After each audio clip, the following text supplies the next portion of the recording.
সালাতকে সাহাবারা অফার করতেন।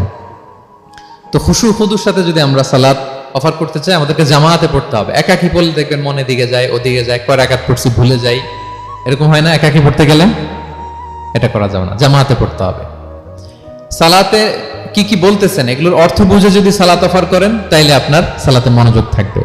সুবহান রাব্বিয়াল আলা, সুবহান রাব্বিয়াল আযীম এর অর্থ কি? সূরা ফাতিহা যে প্রতিদিন পড়ি, কি সুন্দর প্রার্থনা সূচক বাক্য, এর অর্থ কি? আল্লাহ সকল প্রশংসা তোমার, আল্লাহ তুমি দয়াময় মেহেরবান, আল্লাহ তুমি বিচার দিবসের মালিক, যেদিন তোমার আরশের ছায়া ছাড়া কোনো ছায়া থাকবে না। নবীদের যে পথে চালিয়েছে ওই পথে আমাদেরকে চালাও, যারা ভ্রান্ত হয়েছে, যারা তোমার ক্রোধের শিকার হয়েছে ওই পথে আমাদেরকে চালিও না। কি চমৎকার চমৎকার কথামালা দিয়ে আমরা এই দোয়াগুলো পড়ি। আমরা অর্থ বুঝি না বলে আমাদের হৃদয়েও টাচ করে না, ঠিক কিনা? দেখবেন আরব শায়েকরা যখন কিয়ামুল লাইল করে, তারাবির সালাত পড়ায়, অনেক অনেক আয়াতে ওনা ডুকরে ডুকরে কেঁদে ওঠে আওয়াজ করে। কারণ কি? জাহান্নামের আয়াত, আযাবের আয়াত, পূর্ববর্তী উম্মত যে ধ্বংস হয়েছে, কিভাবে ওদেরকে বিকট আওয়াজ দিয়ে, গ্রাউন্ড সাউন্ড গ্রেনেড দিয়ে ধ্বংস করা হয়েছে, বন্যা দিয়ে ধ্বংস করা হয়েছে, কিভাবে এদেরকে বাতাস দিয়ে নাস্তানাবুদ করে দেয়া হয়েছে, এগুলো যখন পড়ে ওনারা কাঁদে। আযাবের আয়াত আসলে কাঁদে, জান্নাতের আয়াত আসলে সাবলীল কণ্ঠে তেলাওয়াত চালিয়ে যায়। এর কারণ কি বলেন? অর্থ বুঝে। আমরা যেন সালাতে অর্থ বুঝে সালাত অফার করার চেষ্টা করি। পাশাপাশি সালাতের সুন্নাহগুলো যেন আমরা পড়ি।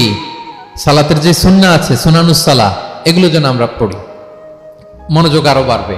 সানাগুলো পড়বেন, ফাতিহা শেষে আওয়াজ করে আমিন বলবেন, অথবা ফিসফিসি কণ্ঠে আমিন বলবেন। বিষ্ণু ইসলাম বলেন, ইদা আম্মানাল ইমামু ফাআমিনু, ইমাম আমিন বললে তোমরাও আমিন বলো, কারণ এই মাত্র একটা দোয়া করা হয়েছে। সূরা ফাতিহাটা কি? একটা দোয়া।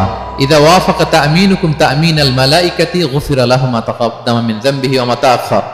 রাসূল সাল্লাল্লাহু আলাইহি ওয়াসাল্লাম বলেছেন, ইমাম যখন আমিন বলে তোমরাও তখন আমিন বলো, কারণ তোমরা যখন আমিন বলো ফেরেশতারাও আমিন বলে। আর তোমাদের আমিন আর ফেরেশতাদের আমিন যখন একসাথে হয়ে যায়, তোমাদের পূর্বের সব গুনাহ আল্লাহ মাফ করে দেয়। এটা আমিন বলা সুন্নাহ, বলবেন। নামাজ বাঁধার পরে সুন্নাত নামাজে, নফল নামাজে সানাগুলো পড়বেন। কত চমৎকার অর্থবোধক সানা আছে। আমরা তো শুধু সুবহানাকাল্লাহুম্মা বিহামদিকা ওয়া তাবারাকা ইসমুকা ওয়া তাআলা জাদ্দুকা শুধু এটাই পড়ি। রাসূল সাল্লাল্লাহু আলাইহি ওয়াসাল্লাম তাকবীরে তাহরিমে বাঁধার পরে অনেক চমৎকার চমৎকার দোয়া পড়তেন। ইন্না সলাতি ওয়া নুসুকি ওয়া মাহইয়ায়া ওয়া মামাতি লিল্লাহি রাব্বিল আলামিন। আমার সালাত, আমার ইবাদত, আমার জীবন মরণ সবটাই কার জন্য? এই দোয়াটা পড়তেন শুরুতেই। তারপর পড়তেন ওয়াজ্জাহতু ওয়াজহিয়া লিল্লাযী ফাতারাস সামাওয়াতি ওয়াল আরদা হানিফা ওয়া মা আনা মিনাল মুশরিকিন।